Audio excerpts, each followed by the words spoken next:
안녕하세요. 저는 3살 된 딸을 키우고 있는 30대 여자입니다. 제가 오늘 소개해드릴 사연은 다름 아닌 저를 무시했던 형님의 이야기인데요. 웬만하면 싫은 소리 하는 걸 싫어하는 제가 어떤 형님을 만나게 되어 어떤 말까지 하게 되었는지 한번 들어보실래요? 이야기 지금부터 시작해 보겠습니다. 저와 남편은 보육원 봉사를 다니며 만난 사이였어요. 저는 그 보육원 출신으로 고아였어요. 보육원을 나오며 느낀 점이 많았고 돈을 벌기 시작하자 제가 살던 보육원에 자주 오가며 제 동생 같은 아이들과 시간을 보내던 중이었죠. 남편은 그 보육원에 자주 오는 봉사단체의 일원이었는데 저와는 달리 공부도 많이 하고 직장도 좋은 곳에 다니고 있었죠. 약속을 한 것도 아니었는데 주말마다 보육원에서 남편을 보게 되었고 어느 날부턴가 남편이 저에게 관심을 보이는 것 같더라고요. 전 애초에 시작해서도 안 될 사람이라 생각했기에 그런 남편을 애써 피해 다니곤 했습니다. 아무래도 집도 잘 사는 남자인 것 같은데 그 미래가 훤히 보였던 터라 쉽사리 시작할 용기가 나지 않아서였죠. 하지만 남편은 그런 저를 끝까지 붙잡아 주었고 한결같은 남편의 모습에 딱 연애까지만 하기로 마음을 먹고 시작하게 되었습니다. 나를 한결같이 좋아한다는 남편을 밀어내기엔 저 역시 남편을 너무나도 좋아하게 되었고 그런 남편과 결혼까지 하기엔 제가 고아라는 사실이 저희의 결혼에 큰 산처럼 장애물이 된다고 생각했었죠. 그렇게 한순간 한순간이 행복하지만 아쉬운 날이 이어지던 어느 날 남편이 저에게 본가로 함께 가자고 하더라고요. 다은아, 오늘 우리 집에 가자. 어? 어딜 가자고? 우리 집에 부모님이 너 한번 보고 싶으시대. 날? 날 왜? 내 이야기 집에다 한 거야? 어디까지 이야기했는데 나 고아인 거 다 알고 계셔? 오, 내가 다 말했어. 다은이 네가 무슨 걱정하는지 다 아는데 나 믿고 일단 가자. 네가 걱정하는 그런 일 없을 거야. 남편은 걱정할 필요가 없다고 했지만 아무래도 걱정이 될 수밖에 없었어요. 그리고 속으로 이런 생각을 했죠. 아, 우리가 헤어진 날이 바로 오늘이구나 하고요. 전 그런 다짐들을 하며 시댁으로 가게 되었고 모진 말들을 쏟아낼 것이란 제 예상과는 달리 남편의 부모님들은 저를 따뜻하게 품어주셨어요. 다은 양, 왜 그렇게 긴장하고 있어요? 긴장 좀 풀어요. 우리 다은 양 안 잡아먹어요. 실물이 더 예쁘네. 우리 아들놈이 그렇게 다은 양을 귀찮게 했다면서요? 얼마나 대단한 여자길래 우리 아들이 저리도 애타하나 했더니 이렇게 보니 왜 그랬는지 알겠네요. 어쩌면 이렇게 예뻐요? 눈도 맑고 피부도 밝고 우리 아들이 푹 빠질만 하네. 어허, 이 사람아. 귀한 손님 불러놓고 계속 세워둘 거야? 얼른 밥부터 먹어야 할 거 아니야. 얼른 여기 편하게 앉아요. 저 사람이 손님 온다고 이것저것 많이 했어요. 내가 말했지? 걱정하지 말라고. 우리 부모님이 사진 말고 실물 보고 싶다고 하도 성하셔서 오자고 한 거야. 우리 집에선 너 웬만한 연예인보다 더 인기가 많다고. 그러니까 긴장 그만하고 앉아서 밥부터 먹자. 눈물이 나올 것만 같아 얼마나 참았는지 모릅니다. 살면서 이런 호의를 받아본 적이 있나 싶을 정도였어요. 그 후로도 전 시댁에 자주 오가며 지냈고 그렇게 2년을 연애하다 결혼까지 하게 되었습니다. 결혼을 하고 난 후에도 전 시댁의 사랑을 한몸에 받으며 생활하고 있었고 제가 임신을 할 무렵 비혼주의였던 시숙이 결혼까지 하게 되며 집안에 겹경사가 났다며 다들 기뻐해 주셨었죠. 시숙과 결혼을 한 형님은 대기업 연구원으로 저와는 달리 집안도 부유하고 척 보아도 곱게 사랑받으며 자란 티가 나는 사람이었어요. 그런 형님은 시댁 식구들에게도 잘했는데 단 한 사람, 저만 무시당한다는 느낌을 지울 수가 없었어요. 아무래도 어려운 시댁에서 그나마 의지할 수 있고 편히 대할 사람은 저뿐이라고 하지만 편해서 그렇다고 하기엔 선을 넘는 말들을 하곤 했죠. 하루는 시어머니가 접시를 주며 거기에 반찬을 담아내라고 하셨어요. 그래서 받아든 접시에 반찬을 담고 있는데 형님이 다가와 접시를 빼앗아 들더니 이런 말을 하더라고요. 동서, 여기에 그 반찬을 담으려고? 아무리 미적 감각이 떨어진다고 해도 이건 좀 아니지 않아? 딱 봐도 식욕 떨어지게 만드는 색조합이잖아. 꽃무늬가 뭐야, 꽃무늬가. 그러지 말고 저기 아무 무늬도 없는 흰 접시에 담아. 그게 더 깔끔하고 정갈해. 아, 그런가요? 그런데 그게요, 형님. 형님은 어머님이 골라준 접시라는 사실을 생각지도 못하고 있었고, 저는 우물쭈물 어떻게 해야 할지 몰라 쉽사리 대답을 못하고 있었어요. 형님은 아무 대답도 하지 못하고 눈치만 살피는 저를 보며 답답하다는 듯 닥달하기 시작했어요. 동서, 내 말 안 들려? 얼른 접시 다른 거 가지고 오라니까. 왜? 기분 나빠서 그래? 기분 나빠할 것도 많다. 다 동서 어른들한테 밉보일까 봐서 그래. 그렇지 않아도 동서는 눈치 볼 일도 많을 텐데 이런 거라도 잘해야 예쁨 받을 거 아니야? 아니, 기분 나쁘고 그런 게 아니라요. 사실 이거 어머님이 골라주신 거예요. 결국 저는 시모가 골라주신 접시라며 사실대로 형님에게 말했고, 형님은 순간 많이 당황한 듯 놀란 눈으로 저를 보더라고요. 이거 어머님이 골라주신 건데 그래도 바꿀까요?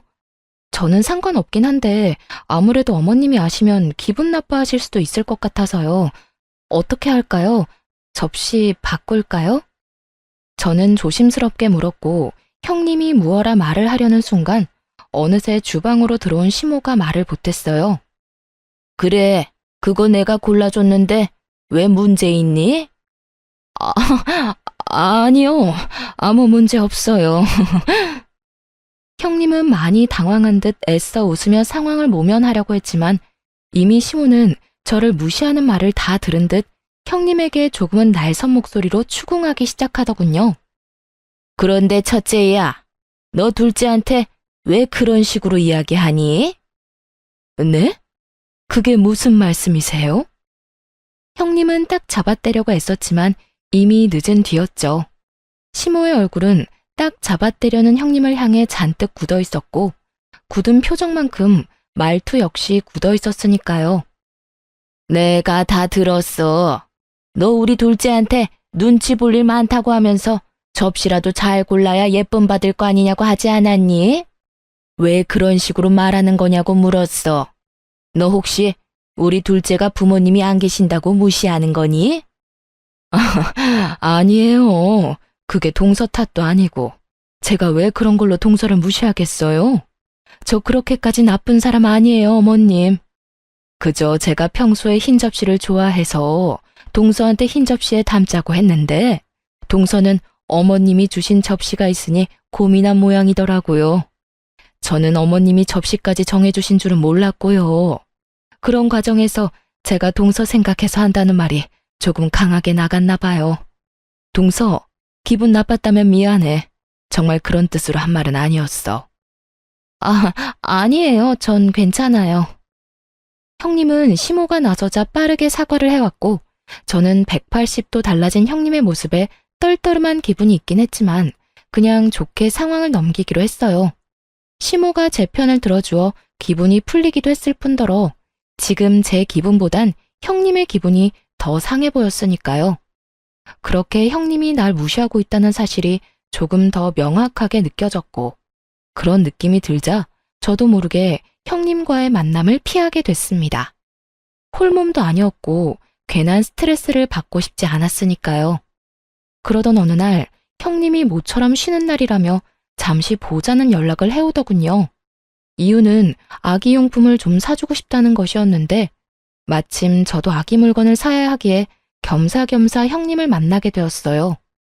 형님은 저를 보자마자 옷이 그게 뭐냐부터 시작해 가방은 그런 것밖에 없냐는 등 거칠애에 대해 시비를 걸기 시작하더라고요. 동서, 옷장에 그런 옷밖에 없어? 옷이 너무 싼티 나는 것 같은데 가방은 또 그게 뭐야? 동서, 이제 나이가 있는데 그런 가방 들고 다니기 창피하지 않아? 네? 그렇잖아. 동서가 평소에 어떻게 하고 다니든 나야 안 보면 그만이지만 최소한 나랑 만날 때는 좀 신경 쓰고 나오지 그랬어. 나랑 너무 차이 나잖아. 내가 동서한테 맞출 수는 없는 노릇이니 다음부턴 동서가 조금만 노력해서 차려입고 와줬으면 좋겠어. 남들이 보면 뭐라고 하겠어? 전 그저 평범한 노란색 원피스에 남편이 사준 가방을 들고 나갔을 뿐인데 그런 식으로 말하니 기분이 나빠오더라고요. 만나자마자 바로 집으로 갈 수도 없는 노릇이고 그렇다고 참고 있기엔 이건 아니다 싶어 시비를 끊어주기로 했죠. 이 인부복이랑 가방이랑 다 남편이 사줬는데 그렇게 별로예요? 남편이 예쁘다고 노래를 부르면서 사준 것들이거든요. 아, 형님이 그렇게 말하니 이상한 것 같기도 하고. 집에 가서 한 소리 해야 하겠네요. 형님이 이거 전부 이상하다고 하던데 도대체 이런 걸 왜 사줬냐고요. 아, 서방님이 사줬어? 난 몰랐네. 그런데 동서, 서방님한테 뭘 그런 이야기까지 하고 그래? 그런 이야기는 하지 마. 괜히 서방님 오해하겠다. 나는 그냥 동서 옷 한 벌 사주고 싶어서 일부러 트집 잡은 것뿐이야. 내가 그냥 사준다고 하면 동서가 안 받는다고 할까 봐서 말이야. 아, 그랬어요? 난 진짜 이상한 줄 알았어요. 그런 거라면 전 괜찮아요. 인부복 디자인이 전부 거기서 거기라 새로 사도 비슷하더라고요. 배도 더 나오기 시작하면 옷태도 안 나고요. 그냥 있던 거 입을게요. 그럴래? 그러면 이제 아기용품 보러 갈까? 형님은 평소에 식구들의 이목을 엄청나게 신경 쓰는 사람인데 아니나 다를까 제가 남편 이야기를 꺼내니 바로 꽁지를 내려버리더군요. 그런 형님의 모습을 보며 저를 업신여긴다고 확신하게 되었고 저 역시 그런 사람에게 무엇도 받고 싶지 않았어요. 그 뒤로 아기용품을 사준다며 형님은 저를 끌고 다녔지만 다 있다고 하며 아무것도 받지 않았어요. 전 제가 필요한 물건을 사고 무거운 몸을 핑계 삼아 집으로 돌아와 버렸습니다. 집으로 돌아오니 일찍 퇴근한 남편이 저를 기다리고 있었고 저를 향해 걱정스럽게 물어오더라고요. 여보, 무슨 일 있었어? 너무 피곤해 보이는데 누굴 만나고 왔길래 표정이 그래? 아, 형님. 아기용품 사주신다고 해서 나갔다 왔어. 그래? 그러고 보니 형이 당신 뭐라도 사주라고 형수님한테 돈 줬다고 하더라. 그래서 뭐 사주시던데? 그럼 그렇지. 그간 제가 봐온 형님은 절대 스스로 나서서 저에게 뭘 사줄 사람이 아니었으니까요. 뭐든 많이 사주시려고 했는데 그냥 내가 안 받았어. 불편해서 받고 싶지 않더라고. 필요한 게 없기도 했고. 어? 당신이 뭘 받고 싶지도 않다고 말하는 거 보면 형수님이 당신 마음에 안 든다는 건데 왜? 형수님이랑 무슨 일 있어? 아차 싶었어요. 연애 시절과 결혼 생활을 하는 내내 남편은 저에게 넘치는 관심을 쏟고 있던 터라 때론 제가 모르는 모습조차 알던 사람이었습니다. 그래서 불편한 사람에게는 제가 쌀 한 톨 받기를 꺼린다는 것을 그 누구보다 잘 알고 있었죠. 그런 제가 형님에게 아무것도 받고 싶지 않았다고 말을 해버렸으니 부인을 해봤자 이미 늦은 일이다 싶더군요. 무슨 일이 있는 건 아닌데 그냥 결이 안 맞는 것 같아서 불편해. 왜 그런 사람 있잖아. 싫은 건 아닌데 결이 안 맞는 사람. 나한텐 형님이 그런 것 같아. 약간 선을 지키며 지내는 게 좋을 것 같아서 그래. 그래? 다른 문제 있는 건 아니고? 그때 엄마한테 들어보니 형수님이 당신을 알게 모르게 무시하는 것 같다고 하던데. 설마 형수님이 당신 무시하고 그러는 거 아니지? 그런 거 아니야. 내가 무시당하고 가만히 있을 사람이야? 날 그렇게도 몰라? 하긴 당신이 순하게 내내 거리는 것 같아도 한 번 아니면 칼같이 끊어내지.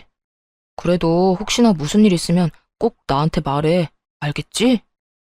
전 괜한 불미스러운 일을 만들고 싶지 않아 애써 괜찮은 척을 했고 남편은 제가 괜찮다고 하니 일단 믿어주겠다는 식의 대답을 해주더군요. 그렇게 뭐든 무던하게 넘기려고 애쓰던 어느 날 결국 형님이 절 폭발하게 만드는 일이 일어나고야 말았어요. 그날은 시부의 생신으로 형님과 제가 생신상을 차리고 있었는데 평소 아버님을 비롯해 식구들이 좋아하는 식혜를 함께 만들고 있을 때였어요. 동서는 별걸 다 만들 줄 아네. 그런 건 누구한테 배운 거야? 가르쳐줄 어른도 없었을 텐데. 아, 보육원에서 배운 거야? 이 말에 폭발을 했냐고요? 아니요. 기분이 좋진 않았지만 참을 수 있는 정도였어요. 학교에 다니며 저런 말은 수도 없이 들었던 터라 저 정도 비아냥은 그저 우습기만 했어요. 아, 어머님께 배웠어요. 매년 생일에 이렇게 만들어드리더라고요. 남편도 좋아하고 해서 저도 배워두면 좋겠다 해서 배웠어요. 아주버님도 좋아하시는 것 같은데 형님도 이참에 배워두실래요? 아유, 됐어. 그까짓 거 얼마나 한다고. 요즘 수제식혜 얼마나 잘 만드는데 사 먹는 게 편하고 좋아. 그렇긴 하죠. 돈 주고 사 먹으면 편하긴 해요, 사실. 전 이제 그만 대화하고 싶다는 의미로 고개를 돌려버렸고 그쯤 하면 제 뜻을 알아듣고 그만해도 될 텐데 형님은 기어코 입을 또 열어버리더군요. 편한 걸 안다는 사람이 왜 이 고생을 하는 거야? 그렇게 아버님 어머님께 잘 보이고 싶은 거야?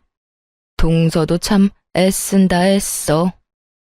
잘 보이려고 이러는 게 아니라 워낙 좋아하시니 만드는 거예요. 애쓰는 게 아니라 제가 하고 싶어서 하는 거라고요. 왜 매번 형님은 그런 식으로 생각하는 거예요? 제가 뭘 했다 하면 잘 보이려고 그런다, 애쓴다. 왜 그런 식으로 저를 깎아내리냐고요.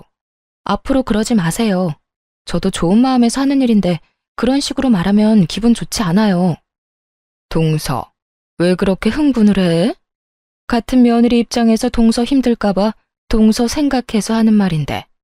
그리고 동서만 그렇게 생각하지 남들이 보면 동서가 사랑받고 싶어 안달난 사람으로밖에 안 보여. 다들 말을 안 하는 것뿐이지. 형님은 고삐 풀린 망아지처럼 고삐 풀린 입을 열고 있었고 도대체 무슨 말이 하고 싶어 서론이 저 따위인가 하는 생각에 되물어 보았어요. 뭐라고요?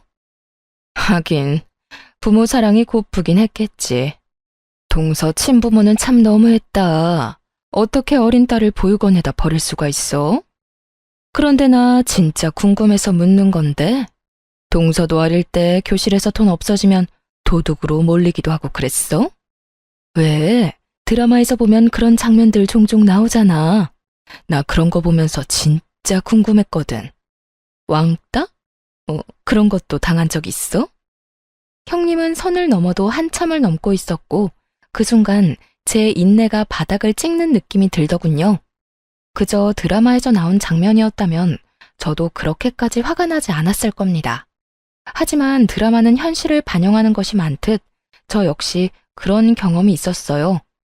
교실에서 돈이나 물건이 없어지면 다 믿는다고 하면서도 알게 모르게 저를 의심하던 눈빛들, 그리고 저를 따돌리려는 아이들이 말이죠. 그런 일이 있었든 없었든 형님의 말은 상처가 되기에 부족함이 없을 텐데 하물며 경험이 있는 저에게 저딴 말을 했으니 저는 폭발하고야 만 것이죠.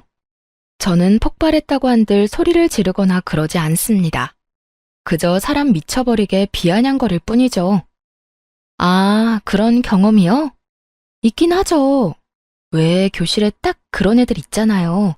부모 잘난 거밖에 없으면서 꼭 자기가 잘난 것처럼 콧대 높게 굴면서 애먼 사람 괴롭히는 애들. 그런 애들이 주동에서 사람 하나 잡아대면 당해낼 방법이 없더라고요. 그런데 형님 그거 아세요?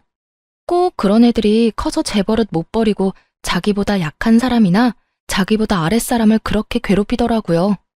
그리고 꼭 그런 인간들이 당하는 사람이 참고 있다는 걸 또 몰라요. 참아줄 때 적당히 하면 참 좋을 텐데 꼭 그 선을 넘어서 피를 보더라고요. 참 멍청하지 않아요? 그 좋은 집안에서 그 좋은 뒷바라지를 받으면서 마음 좀 좋게 쓰고 살지. 왜 그렇게 못되먹게들 사는지 이해가 안 돼요. 그렇지 않나요, 형님? 형님은 대기업 연구원답게 자신을 향한 제 비아냥을 단번에 알아들었고 순식간에 표정을 굳히며 제게 물어오더라고요. 동서, 지금 말에 가시가 있는 것 같다. 형님, 제 말이 생선이라도 되나요? 가시가 있게. 농담인데 안 웃으시네. 그런데요, 형님, 그렇게 정색하고 있을 필요 없지 않아요? 꼭 전곡이라도 찔린 사람 같잖아요. 설마 형님 학창시절에 그런 식으로 사람 괴롭히고 그러진 않았죠? 설마. 나를 뭘로 보고 그런 말을 하는 거야? 난 공부밖에 모르는 모범생이었다고. 형님, 그런데 그거 아세요? 공부 잘하는 모범생들이 나쁜 짓 하려고 마음먹으면 더 재수없고 얄밉게 잘하더라고요. 그냥 그렇다고요.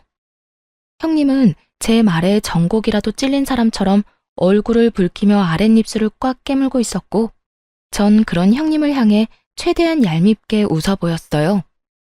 제 웃음을 본 형님이 저에게 무슨 말을 하려는 찰나 시모가 주방으로 들어왔고, 저희의 본격적인 첫 다툼은 일단락되었죠. 그날 이후 형님은 더는 제가 참아야 할 대상에서 삭제되어 버렸고, 전 그 어떤 형님의 행동도 받아주지 않기 시작했습니다. 그 후 형님은 본인이 제대로 저에게 한 방 먹었다는 사실이 분한지 시비를 못 걸어 안달인 상태였고, 전 그런 형님의 시비를 비아냥거림으로 받아주며 그 입을 막아버렸어요. 그렇게 크고 작은 부딪힘이 계속되던 어느 날이었죠. 그날은 시어머니가 우리 집에 반찬을 좀 가져다 주신다며 온다고 한 날이었는데, 형님이 이 사실을 알고 반차까지 쓰고선 함께 왔더라고요. 저희 집에 처음 온 형님은 이리저리 집을 둘러보며 코웃음으로 제 심기를 거스르고 있었고, 시모 역시 이런 저와 형님의 사이가 심상치 않음을 눈치챘는지 형님을 주시하며 살피고 있는 것이 보였어요. 하지만 이런 시모의 눈빛을 알지 못한 형님이 제가 반찬을 냉장고에 챙겨 넣자 흘러가는 말로 저에게 이런 말을 내뱉는 것 아니겠어요? 동서는 참 부모복이 많다고 해야 할지 없다고 해야 할지 모르겠어. 친부모는 동서를 버렸는데 시어른이 이렇게 동서를 챙기니까 말이야. 그리고 이 모습을 시모도 제대로 보고 말았죠. 모든 말을 정확하게 듣진 못했으나 부모복, 친부모라는 단어를 들어버렸고, 그 자리에서 얼굴까지 붉히며 형님을 닥달하기 시작했어요. 너 지금 그게 무슨 말이야? 부모복? 친부모? 너 이때껏 다은이한테 그딴 말을 짓거리며 지냈던 거야? 어디 배울 만큼 배웠고 가질 만큼 가진 사람이 그딴 말을 아무렇지도 않게 짓거려? 하물며 내가 이렇게 눈 뜨고 보고 있는데. 너도 그렇지만 다은이 역시 나한테 딸 같은 며느리인 건 너 몰라? 어디 부모 보는 앞에서 그딴 말을 해? 아무 잘못도 없는 제가 봐도 무서울 만큼 시모는 화를 내고 있었고, 형님은 금방이라도 울 것 같은 얼굴로 변명을 쏟아내고 있더라고요.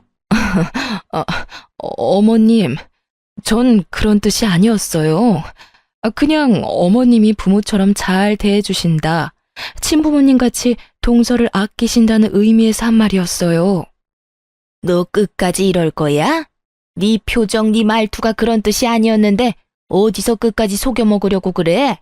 내가 너 지난번부터 다은이한테 함부로 하는 것 같아도 네가 맏며느리이니 다은이한테 알려줄 것이 있나 보다 하고 참았다. 그래도 네가 다은이보다 많이 배웠고 다은이보다 나이가 많으니 뭐라도 하나 좋은 영향을 주겠지 하고 그냥 지켜봤는데 그 믿음의 결과가 이거야? 내가 웬만하면 이런 말까지 하고 싶지도 않은데 사돈이 너 이렇게 가르쳤니? 도대체 가정교육을 어떻게 받았길래 사람이 이따위로 최악이야? 시모는 형님이 어줍잖은 변명으로 상황을 모면하려는 행동에 더 큰 화가 나버리셨고, 형님은 궁지로 더 내몰리고 있었어요. 어머님, 전 정말 그런 말이 아니었어요. 정말 동서가 너무 불쌍하기도 하고 부럽기도 하고 그래서 그랬던 거예요. 나쁜 뜻은 전혀 없었어요. 네가 왜 다은이를 불쌍하게 여겨? 너한테 그럴 자격이나 있다고 생각해? 다은이가 뭐가 부족해서 너한테 그런 말을 들어야 한단 말이냐고. 너 계속 말 같지도 않은 말 해댈 거야? 그럴수록 네 밑바닥만 드러난다는 생각은 못하니? 어머님, 그게 아니라 저는 억울해서 그래요. 정말 그런 뜻이 아닌데 저만 이렇게 혼내시니까 저도 속상해서 그렇다고요. 기어코 네가 집에서 쫓겨나야 정신을 차릴 거야? 내가 정녕 네 남편한테 오늘 네가 한 짓을 다 알려야 되겠냐고. 어떻게 된 인간이 이런 순간에도 네 감정, 네 상황만 우선시할 수가 있어? 네가 잘못한 건 생각지도 않는 거야? 시모의 입에선 결국 시숙의 말까지 나오게 되었고 그제야 형님은 손이 발이 되게 빌기 시작하더라고요. 어머님, 제가 잘못했어요. 제발 남편한테는 아무 말도 하지 말아주세요. 저 진짜 쫓겨나요. 다 실수였고 다신 이런 일 없도록 할 테니 한 번만 눈 감고 넘어가 주세요. 기인이 너, 내가 지켜볼 거야. 앞으로 내가 보던 말던 이런 짓거리 했다는 말 들리면 다신 우리 집에 발걸음도 못할 줄 알아. 내 며느리 취급 안 해주겠단 말이야. 네, 어머님, 제가 생각이 짧았어요. 죄송해요. 누구한테 사과를 하는 거야? 네가 사과할 사람이 나라고 생각하는 거야? 아, 동서, 미안해. 내가 생각이 짧았어. 앞으로 내가 조심할게. 결국 형님은 저에게 사과를 하게 되었고 사건은 일단락되게 되었습니다. 그렇게 형님은 저에 대한 시비는 잠시 멈추게 되었고 그러는 사이 전 출산을 하게 되었어요. 저는 예쁜 딸을 낳게 되었고 시댁에서도 딸이 없는 집에 귀한 손녀가 태어났다며 기뻐해 주셨어요. 그렇게 행복한 나날들의 연속이었던 저희 집에 먹구름이 드리웠습니다. 갑작스럽게 시부가 교통사고를 당하며 의식이 없는 채로 병원 신세를 지게 된 것이었죠. 그것만 해도 세상이 무너질 것만 같았는데 문제는 또 다른 곳에서 연속해서 일어나기 시작했어요. 시아버지는 사업을 하시던 분이었는데 운영하고 있던 회사에도 적신호가 켜진 것이었어요. 당시 돈도 많이 투자하고 오랫동안 공을 많이 들인 사업이 진행 중이었는데 대표가 의식이 없으니 사업이 중단되어 버리고 이대로 둔다면 사업체 자체가 부도가 될 위기까지 갈 상황이었던 것이었죠. 이런 상황이 되자 처음엔 시부 병원에서 살다시피 하던 형님은 이런저런 핑계를 대며 병원에 오지도 않았고 시숙과의 다툼도 잦아지고 있다는 이야기도 들려오더군요. 어떻게 인간이 저렇게까지 변할 수 있나 하는 생각도 들긴 했지만 그땐 그딴 형님을 신경 쓸 시간의 여유가 없는 상태였습니다.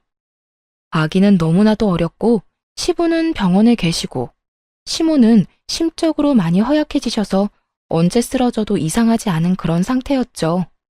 전 갓난아기를 업고 백방으로 다니며 회사 문제를 해결하려 애쓰고 있었고 남편 역시 다니던 회사를 그만두고 시부 회사로 출퇴근을 하며 어떻게 해서든 문제를 해결하려고 노력하고 있었어요. 시숙은 원래 시부 회사를 물려받기 위해 일을 하고 있던 터라 거래처들을 돌며 불안해하고 있는 거래처들을 안심시키고 있던 중이었어요.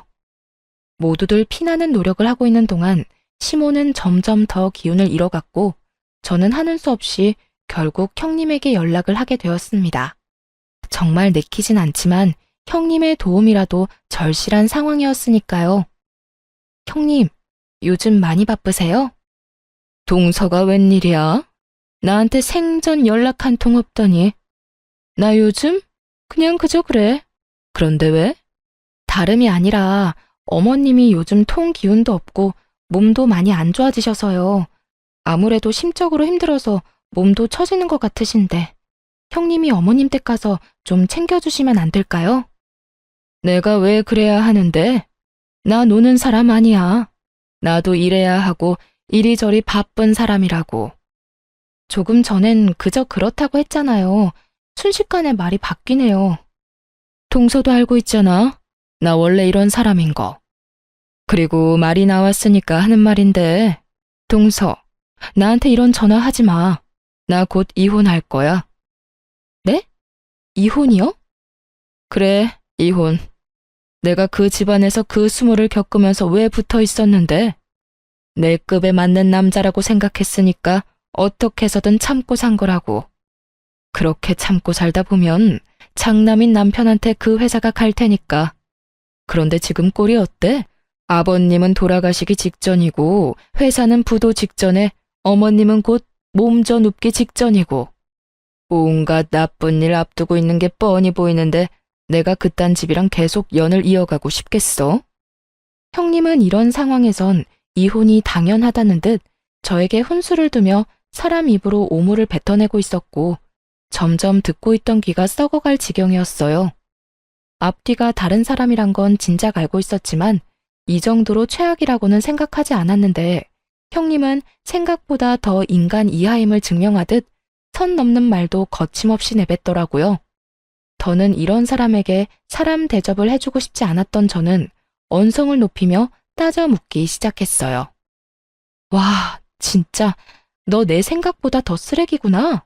어떻게 그런 말을 아무렇지 않게 할 수가 있어. 돌아가시기 직전이라고? 다른 건 다 그렇다 쳐도 그런 말은 하면 안 되는 거 몰라? 동서야말로 윗사람한테 버릇없이 반말부터 찍찍 내뱉는 거 보니 알만하네. 그리고 내가 틀린 말 했어? 맞잖아. 이때까지 의식 없는 거 보면 그 결말이야 뻔한 거 아니야? 하여튼 날 쓰레기라 하든 말든 상관없고 그 사람 출장에서 돌아오자마자 이혼하자고 할 거니까 그런 줄 알고 나한테 전화하지 마.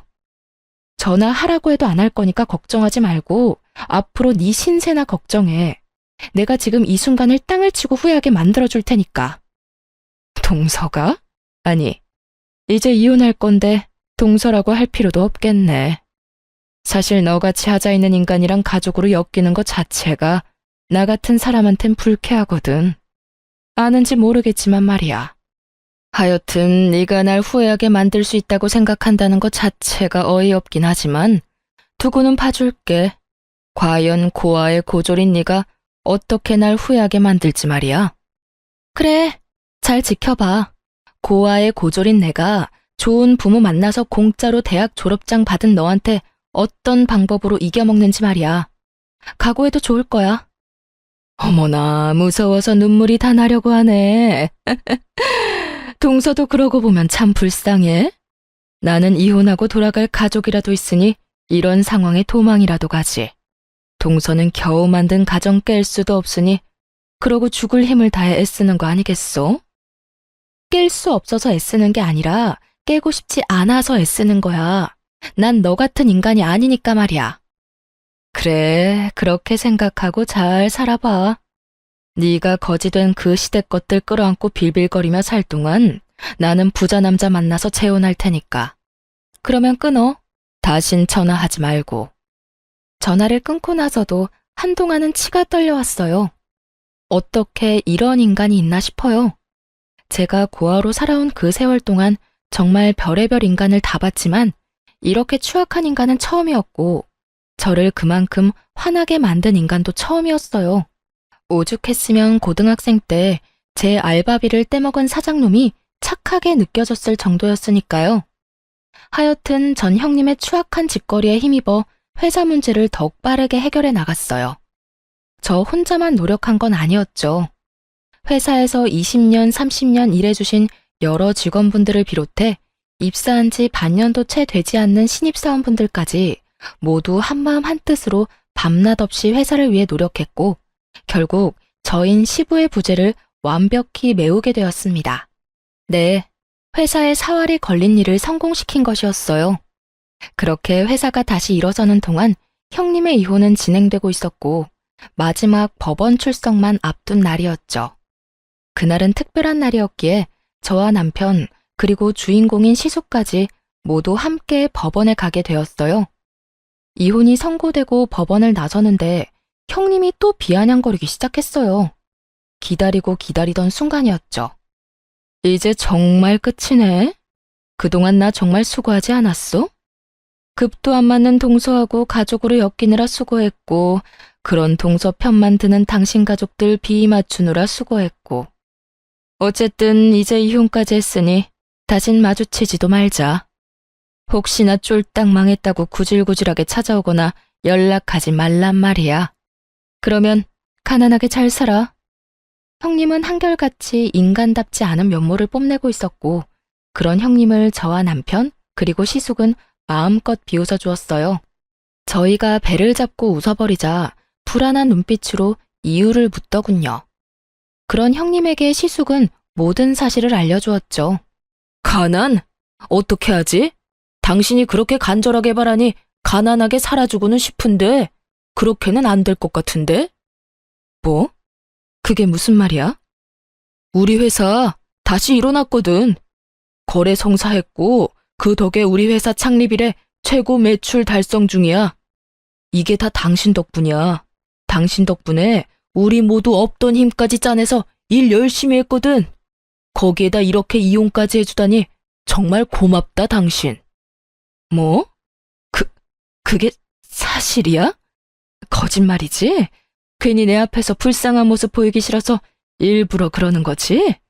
그럴 리가 없잖아. 내가 다 알아봤는데. 당신의 회사 가망 없다고 분명히 다 들었는데. 그랬었지. 그대로 뒀다간 가망이 없었겠지. 그런데 어떻게 하지? 거래는 성사했고 결국 우리는 해냈는데 말이야. 거짓말. 다 거짓말이잖아. 형님은 끝까지 그럴 리 없다며 현실을 외면하고 있었고, 그런 형님에게 시숙은 계약 성사 계약서를 내밀며 이렇게 말했어요. 이래도 못 믿겠으면 어쩔 수 없지. 어쨌든 당신이 한 말처럼 다신 만나지도 말자. 구질구질하게 연락하거나 찾아가지도 않을 테니 당신도 그렇게 해주고. 어떻게, 내가 왜 이혼까지 했는데? 쫄딱 망할 줄 알고 한 이혼인데 이러면 안 되는 거잖아. 당신이 진작 나한테 말했어야지.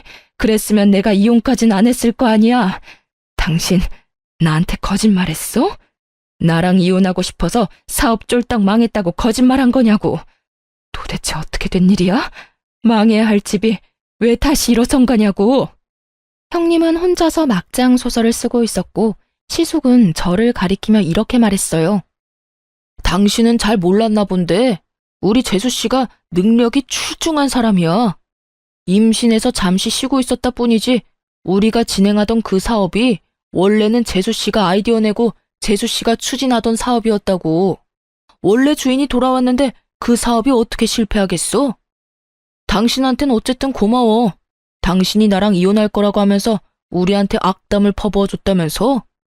우리 재수씨가 그 말 듣고 힘내서 생각보다 더 빨리 사업을 일으켰지 뭐야. 뭐야? 그게 사실이란 말이야? 저 고아의 고졸 출신이 그런 일을 해냈다고? 그래, 당신이 그렇게 무시하던 재수씨가 해냈다고. 당신이 또 모르는 게 있는데 재수씨가 우리 회사에 일하던 시절엔 재수씨가 나보다 직급이 더 높았어. 그 정도로 능력이 출중한 사람이었단 이 말이지. 그런 사람을 감히 당신이 무시를 해? 당신이 뭐라고 사람을 무시해? 부모 잘 만난 거? 공부 좀 많이 한 거? 그러면 뭐래? 지금 그 모양 그 꼴인데. 그럴 리가 없어. 그럴 리가 없다고. 네, 맞아요. 저는 이미 결혼 전부터 시부의 회사에서 일을 하며 회사 내부의 일을 돕고 있었어요. 생각보다 경영이나 사업 추진에 소질이 있던 저를 시부께서 전적으로 믿고 밀어주셨기 때문에 가능한 일이었죠. 당시 제 직급은 친아들인 시숙보다 높을 정도로 시부는 저를 믿어주셨고, 그랬기에 저도 몰랐던 제 능력을 발견할 수 있었던 거죠. 그렇게 회사에 큰 도움이 되는 사업을 구상하던 중 갑작스레 임신을 하게 되었고, 가족이 무엇보다 중요했던 저는 태어날 아기를 위해 사업에서 한 발 물러서 쉬고 있었던 것이었죠. 이러한 사실을 전혀 몰랐던 형님은 저를 무시했던 것뿐 아니라 회사에 닥친 위기를 아무도 해결하지 못할 것이라 믿어 의심치 않았던 것이었어요. 모든 사실을 알게 된 형님은 자리에 주저앉아선 믿을 수 없다는 듯 혼잣말을 중얼거린다 싶더니 이내 정신을 차린 듯 시숙을 잡고 늘어졌어요. 여보, 내가 진짜 미쳤었나 봐. 내가 잠시 정신이 나갔었어. 우리 이혼 없던 일로 하자. 응? 제발, 내가 이렇게 빌게. 방금 내 말 못 들었어? 이혼해줘서 고맙다는 말. 그렇게 고마운 이혼인데 내가 왜 그걸 없던 일로 만들겠어? 난 절대 그럴 생각 없어. 여보, 그러지 말고. 우리 좋았잖아. 우리 사랑했었잖아. 당신이 나한테 한 번만 더 기회 주면 내가 정말 잘하면서 살게. 아버님 병간호도 내가 도맡아서 할 거고 어머님께도 더 잘하면서 살게. 기회? 그 기회는 당신이 잡고 싶을 때면 다 잡을 수 있다고 생각하는 거야? 안타깝지만 이제 당신한텐 기회라고는 없어. 그러니까 구질구질하게 굴지 말고 잘 살아. 얼마나 잘 살 수 있을지는 모르겠지만. 시숙은 단호하게 형님의 손길을 뿌리쳐버렸고 도저히 안 되겠다 싶었던 형님은 갑자기 저를 붙들고 늘어지기 시작했어요. 동서가 말 좀 잘해주면 안 돼? 우리 가족들 동서 말이라면 껌뻑 죽잖아. 이번에 동서가 회사도 일으켜 세웠으니 동서가 나 좀 받아주자고 한마디 해주면 다들 없던 일로 치고 나 받아줄 거야. 그러니까 동서가 말 좀 잘해줘. 우리 가족이잖아. 이제 와서 가족이라니 정말 웃기지 않나요? 언제는 저에게 가족으로 엮는 것 자체가 불쾌하던 사람이 저에게 가족을 운운하며 매달리고 있었어요.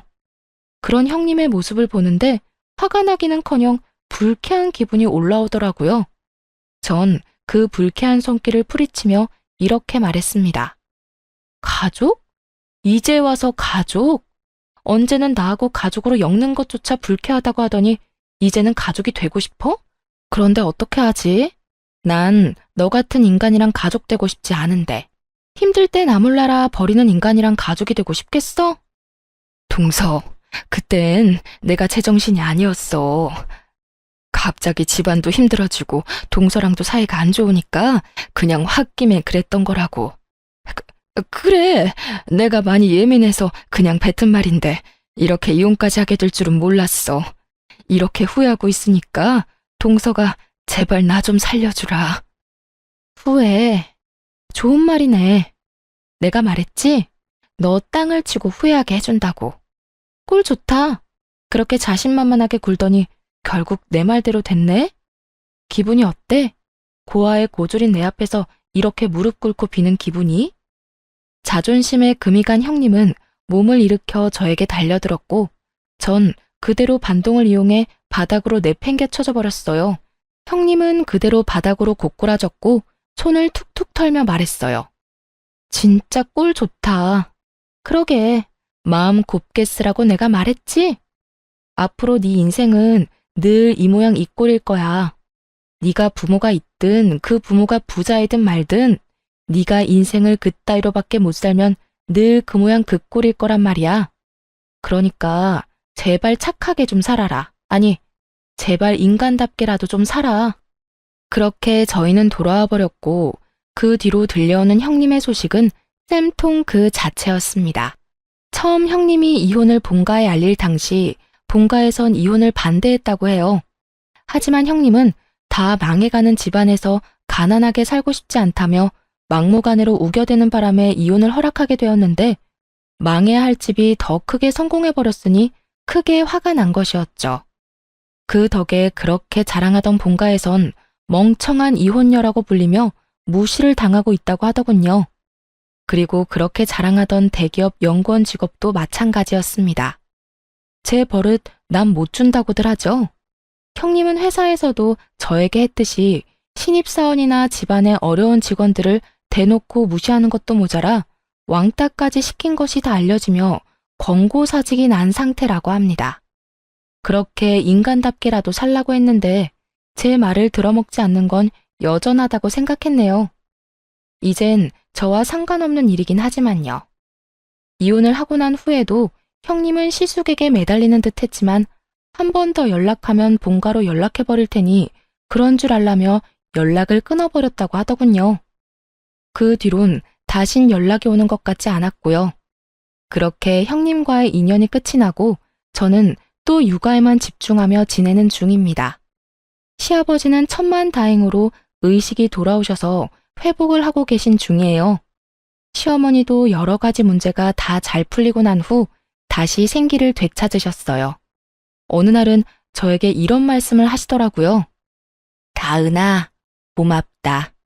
네가 이번에 고생이 많았다고 들었어. 사실 네 이야기를 처음 듣던 날 네가 달가운 건 아니었어. 나는 내가 그런 사람인 줄 몰랐는데 자식이 엮이니 나도 모르게 그런 마음이 들더구나.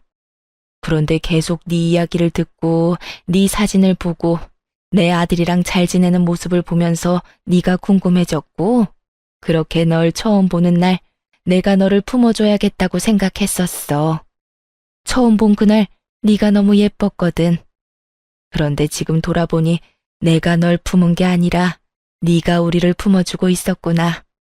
너 때문에 우리가 다시 웃으면서 살 수 있게 됐어. 고맙다. 이렇게 말씀해 주시는데 정말 얼마나 울었는지 모릅니다. 저야말로 시부모님께서 저를 잘 품어주신 덕분에 이렇게 잘 살아가고 있는 것인데 저런 말씀을 해주시니까요. 전 저에게 계속 고맙다는 말씀을 해주시는 시모의 품에 안겨 앞으로 제가 더 잘하고 제가 더 사랑받을 수 있게 노력하며 살겠다고 다짐 또 다짐하게 되었습니다. 요즘엔 시댁에서 지내고 있는데 시숙도 시댁에서 지내며 즐거운 나날들을 보내고 있어요. 딸은 어느새 3살이 되었고 요즘엔 딸 재롱을 보는 재미에 푹 빠져 살고 있어요. 남편은 말할 것도 없거니와 시숙마저 저희 딸 재롱에 껌뻑껌뻑 넘어가선 지갑이 다치는 걸 본 적이 없네요. 그런 모습을 보고 있는 전 너무나도 행복하고요.